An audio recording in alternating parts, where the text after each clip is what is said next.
गई। कहानी उस घर की है जहां बहू और बेटी को एक माना जाता था, लेकिन फिर अरे शिखा बेटा, तू रसोई में क्यों घुसी रहती है? जा, रोटी मैं बना लूंगी। नहीं नहीं माँ जी, आप बैठिए, बस सारा खाना बन ही गया है। श्वेता को बोल देती हूँ, वो खाना लगा देगी सबका। सॉरी भाभी, मेरे पास वक्त नहीं है। माँ, मुझे पैसे देना, पार्लर जाना है। हाँ हाँ चली जाना, भाभी को भी ले जाना। वो भी जाने को बोल रही थी पार्लर, पर पहले ना मदद कर दे उसके खाना लगाने में। देख माँ, वो बहू है, उसे बहू रहने देना, इतना सर पर मत चढ़ा भाभी को। श्वेता, ज्यादा मत बोला कर। बहू और बेटी में कोई फर्क नहीं होता है। जा जाकर काम कर।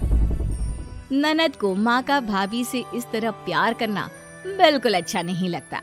वो बार बार किसी न किसी तरह माँ को भाभी के खिलाफ भड़काती रहती, लेकिन कोई फायदा ना होता। एक रोज, अरे बेटे किशन, जा बहू को कहीं घुमा कर ला, सारा दिन घर में काम करती रहती है। हाँ हाँ माँ, हम लोग जा रहे हैं ना गोवा। अच्छा जी, भाभी ने तो हमें बताया भी नहीं। वैसे तो सारी पंचायत करती है, ये गोवा वाली बात क्यों छुपा गई हमसे? अरे क्योंकि उसे खुद नहीं पता था बहन। मुझे टिकट सस्ती मिल रही थी तो मैंने बुक कर दिया। हाँ शिखा, पैकिंग कर ले, संडे हम जा रहे हैं गोवा। दोपहर में शिखा पैकिंग कर रही थी कि सास आ जाती है। ये क्या बहू, साड़ियाँ? अरे गोवा जा रही है घूमने या फिर शादी में मायके हैं? माँ जी, ऐसा कुछ है ही नहीं, समझ में नहीं आ रहा क्या रखूं कपड़े में। अरे तेरी और श्वेता की साइज तो एक ही है, उसके कुछ मॉडर्न कपड़े ले ले, आकर लौटा देना। हाँ माँ जी, ये ठीक रहेगा। शिखा श्वेता के पास जाती है और उससे कपड़े मांगती है। ना जी ना, मैं अपने कपड़े ना दूं, वैसे भी फैल जाएंगे मेरे कपड़े, बहुत महंगे वाले हैं। शिखा मुंह लटकाकर कमरे में आ जाती है तो सास कहती है, चल तैयार हो जा, तुझे मैं शॉपिंग करा कर लाती हूँ गोवा की। बस फिर क्या था, सास बहू निकल जाते हैं मार्केट और एक से बढ़कर एक ड्रेस खरीद कर घर आते हैं।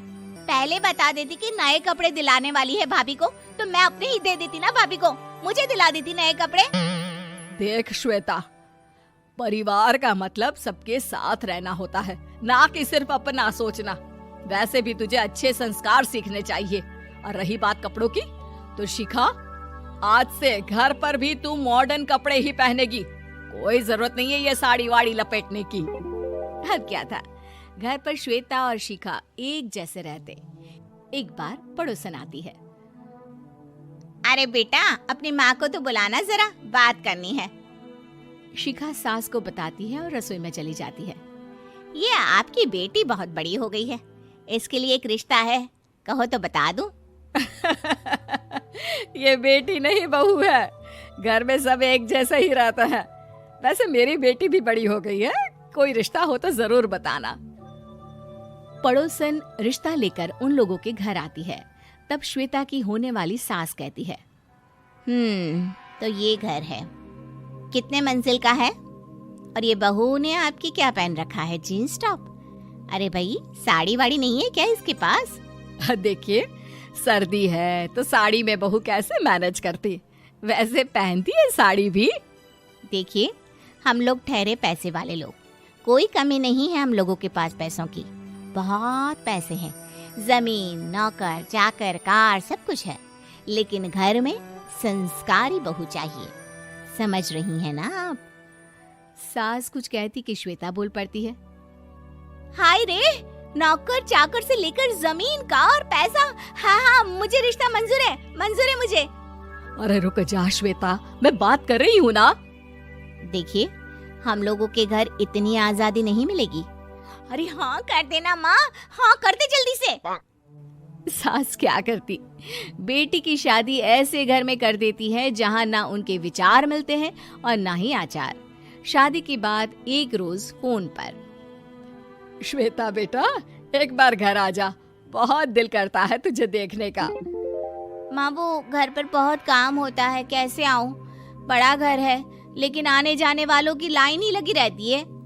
बेटा, मैं तो जानती थी उस घर का हाल, लेकिन तू ही नहीं मान रही थी। माँ देख, हर घर का यही हाल है। तेरी बेटी को यहाँ घूंघट हटाने की परमिशन नहीं है और एक तरफ भाभी स्कर्ट पहनकर घूम रही है। बेटा, मुझे क्या पता था कि मेरी बेटी को ससुराल के नाम पर पिंजरा मिल जाएगा। अच्छा माँ, फोन रखती हूँ, सास को गर्मा गर्म रोटी खिलानी है।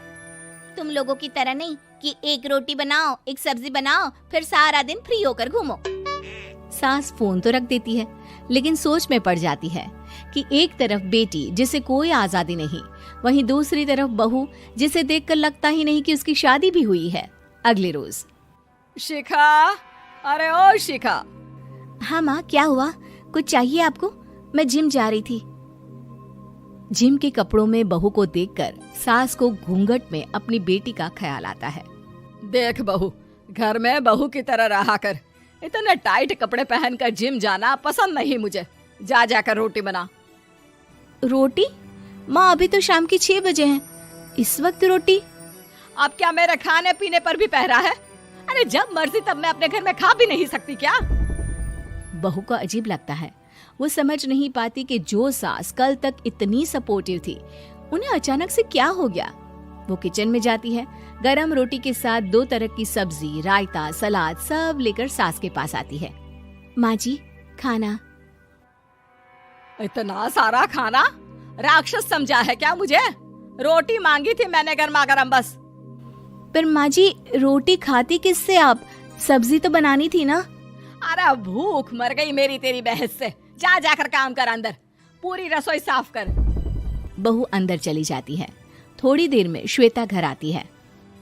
अरे शिखा, जल्दी से चाय ला, पकवान बना, मेरी बेटी आई है। अरे नहीं नहीं माँ, ड्राइवर बाहर खड़ा है। मैं तो घर का कोई सामान खरीदने के बहाने यहाँ आ गई हूँ, मुझे जाना होगा। अरे बेटा, पर कितने दिनों बाद देख रही हूँ तुझे। रहने आ जाना 2-4 दिन के लिए। आ जाऊंगी माँ, जब मेरी सास मरेगी तब। मैं तो रोज मन्नत मानती हूँ कि मेरी सास मर जाए तो अच्छा है। अच्छा चल, जा रही हूँ माँ। हे भगवान, कैसे कैसे दिन देखने पड़ रहे हैं मेरी बेटी को। सास अंदर जाती है, जहाँ श्वेता की जिम वाली सहेली का फोन आया होता है। क्या बात है, आज जिम नहीं आई? अरे पता नहीं यार, आज माँ को क्या हो गया अचानक। पर खैर कोई नहीं, लगता नहीं कि मैं अब जिम आ पाऊंगी। शिखा स्पीकर पर बात कर रही थी, जिसे सास सुन रही थी। यार, ये सास ना होती ही ऐसी है। मैं तो कहती हूँ बुढ़िया जल्दी मरे और तू आराम से जिए। शिखा को सहेली की बात पर गुस्सा आ जाता है। माँ के मरने की कौन सा बच्चा दुआ मांगता है मोहिनी? आगे से ऐसी बात मेरे सामने मत करना। हमारे घर की शोभा ही माँ है। क्या हुआ जो थोड़ी सख्ती दिखा रही है? उसमें भी कोई ना कोई उनकी भलाई ही होगी। मैं तो कहती हूँ भगवान मेरे जैसी सास सबको दे, जो सिर्फ माँ की तरह है। सास वाली तो कोई बात ही नहीं है उनमें। सास ये बात सुन रही थी। उनकी आंख में आंसू आ जाते हैं कि क्यों वो बेटी की किस्मत में बहू को भी भागीदार बना रही थी। शिखा, अरे ओ शिखा, क्या हो गया? जिम नहीं जाना क्या?